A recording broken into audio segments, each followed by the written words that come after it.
આજના વિડીયોમાં એવા ઉપયોગી આઈડિયા શેર કરીએ છીએ કે તમારા ઘણા બધા કામ સરળ થશે, તમારો કિંમતી સમય અને મહેનત બચશે. તો ચાલો વિડીયોને સ્ટાર્ટ કરીએ.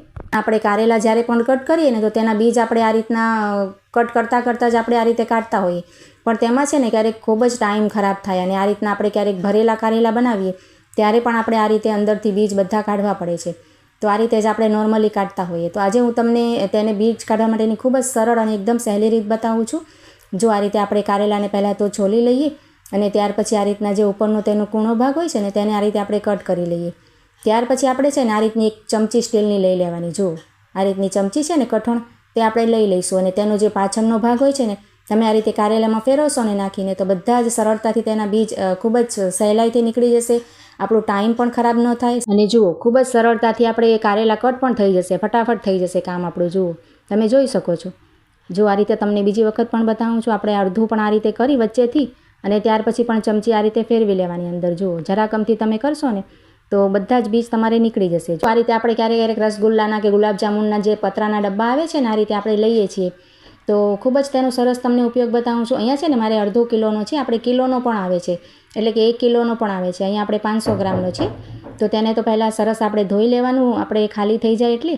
અને અહીંયા છે ને આપણે જરાક અમથો કંઈ હથોડીથી સરખું કરી લેવાનું એટલે આપણે વાગે નહીં હાથમાં, કોર તેની ધાર તેની વાગે નહીં. ત્યાર પછી જો આ રીતના આપણે ઘઉં દળાવવા હોય અને આ રીતના માપ તરીકે તેનો સરસ ઉપયોગ થઈ જાય. જુઓ આ રીતે અડધા કિલોનું હોય ને તો 2 વખત આપણે આ રીતે ભરીને ડબ્બો ભરી લેવાય ઘઉંનો દળાવવા માટે.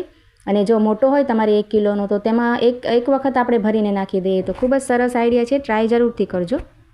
ત્યાર પછી જો આ રીતના આપણે ઘરમાં દરવાજા હોય છે ને તો ક્યારેક શું થાય કે પાછળથી છે ને તે આપણે દિવાલમાં ભટકાતા હોય. જુઓ અહીંયા મારી સ્ટોપર છે ને દિવાલમાં ભટકાઈને આ રીતના કલર પણ તેનું ખરાબ થઈ જાય. જુઓ આ રીતે આપણને ગમે પણ નહીં, અવાજ પણ થાય અને જે આપણું કલર પણ ખરાબ થઈ જાય. જુઓ તો લીટા પણ પડી જાય. તો તેના માટે તમને એક સરસ આઈડિયા બતાવું છું. આ રીતના જે થર્મોકોલ આવે છે ને કોઈ પણ આપણે ખોખામાંથી નીકળે છે તે આપણે એક નાનકડો પીસ કટ કરી લેવાનું અને આ રીતના ડબલ સાઇડ ટેપ તો આપણી પાસે હોય છે તેનો એક પીસ આપણે કટ કરી લઈએ. જુઓ અને આ રીતના થર્મોકોલનો ચોરસ પીસ કાપી કાતર વડે અને જે ટેપ છે ને તેને આ રીતે વચ્ચોવચ્ચ આપણે ચોંટાવી દઈએ. જુઓ અને આ રીતે તૈયાર થઈ જાય ને ત્યાર પછી તમારે જ્યાં પણ દરવાજા ભટકાતા હોય ને કોઈ પણ તમારે રૂમના કે કિચનના કોઈ પણ દરવાજામાં આ ઉપયોગ કરી શકાય. જુઓ દિવાલમાં જ્યાં પણ આપણે લીટા પડતા હોય કે ઉખડી જતું હોય ને કલર ત્યાં ચોંટાવી દઈએ. જુઓ તો તેનાથી શું થશે કે આપણો કલર પણ ખરાબ નહીં થાય અને અવાજ પણ ના થાય. ખૂબ જ સરસ આઈડિયા છે, ટ્રાય જરૂરથી કરજો અને સારું લાગે તો લાઈક કમેન્ટ કરજો. કોબી છે ને ક્યારેક એકદમ ઝીણી જોઈએ સંભારા માટે કે પછી આપણે કોઈ ચાઇનીઝ આઇટમમાં નાખતા હોય ને નૂડલ્સ વગેરેમાં કે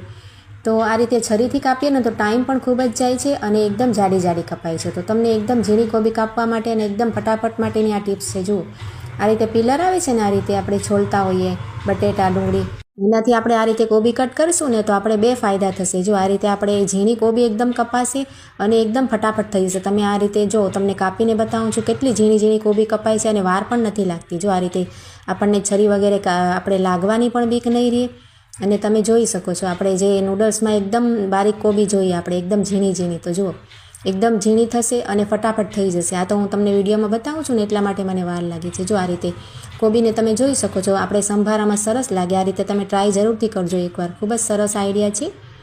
અને આ જો આપણે છરીથી કટ કરી છે એ કેટલી મોટી છે. તો આ રીતે આપણે કટ કરીને તમે ટ્રાય જરૂરથી કરજો અને સારો લાગે તો લાઈક કમેન્ટ પણ જરૂર. જુઓ આ રીતે જે મધ હોય છે ને આપણે ઘણા બધા ઉપયોગમાં લેતા હોઈએ, પણ આપણે જ્યારે પણ કોઈ મોટી બોટલમાંથી કે આ રીતે નાની શીશીમાંથી મધ કાઢીએ ને ચમચીથી આ રીતે જુઓ તો તેનાથી શું થાય કે ઘણું બધું મધ છે ને આપણે ચમચીમાં જ ચોંટી જાય અને આપણું મધ વેસ્ટ થઈ જાય. તો મધ કાઢવા માટેની તમને એક સરસ આઈડિયા બતાવું છું. જુઓ આપણે શું કરવાનું, પહેલાં આ રીતના ચમચી જે પણ આપણે મધ માટે લીધી હોય ને કાઢવા માટે તેમાં આપણે કોઈ પણ તેલની આ રીતે આંગળી ફેરવી દેવાની ચમચી ઉપર આગળ અને પાછળ. જુઓ અહીંયા મારે નાની શીશીમાંથી કાઢવાનું છે. જો તમારે મોટી બોટલમાંથી આખી ચમચી નાખવાની હોય ને અંદર તો ચમચીની બંને બાજુ છે ને આપણે આંગળી તેલની ફેરવી દેવાની. જુઓ અને ત્યાર પછી આપણે મધ ચમચીમાં લઈ લેવાનું.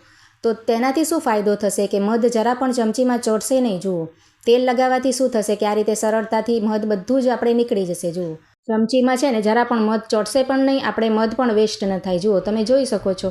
અને એમને આપણે કાઢીએ છીએ તો અડધું જે મધ હોય છે ને તે ચમચીમાં જ ચોંટી જતું હોય છે. જુઓ બીજી બાજુ પણ તમને મધ કદાચ તમારે મોટી બરણી હોય ને એમાં તમે નાખી હોય તો આ રીતે મધ લગાવીને બતાવું છું. જુઓ તેલ લગાવવાથી મધ છે ને ચમચીમાં ચોટશે નહીં. આપણે સિલાઈ કરતા હોઈએ, કોઈ બહેનો સિલાઈ કરતી હોય ને આ રીતના જે ટેપ હોય છે ને આપણે ઇંચી ટેપ કે આપણે આ રીતે માપ કરવાની તેને આપણે ઓર્ગેનાઇઝ કરવા માટેની તમને એક સરસ આઈડિયા બતાવું છું. આ રીતે આપણે એક રબડ લઈ લેવાની. જુઓ અને આ ઇંચી ટેપમાં આપણે આ રીતના જે હોલ હોય છે ને ખૂણા ઉપર તમે જોયું હશે કે હોલ હોય છે, એમાં આપણે આ રીતે રબર નાખીને આટી લગાવી લેવાની, તો આ રીતે તૈયાર થઈ જશે. જુઓ, પછી આપણે સરસ આને ટેપને આ રીતે વીંટાળી દેવાની અને રબરને આ રીતે તમે પરોવી દેશો ને બીજી બાજુ, જુઓ તો ખૂબ જ સરસ રીતે આ ખુલશે પણ નહીં અને ક્યાંય પણ ડબ્બામાં કે આપણે રાખી શકાય ખાનામાં કે જુઓ ખૂબ જ સરસ આઈડિયા છે.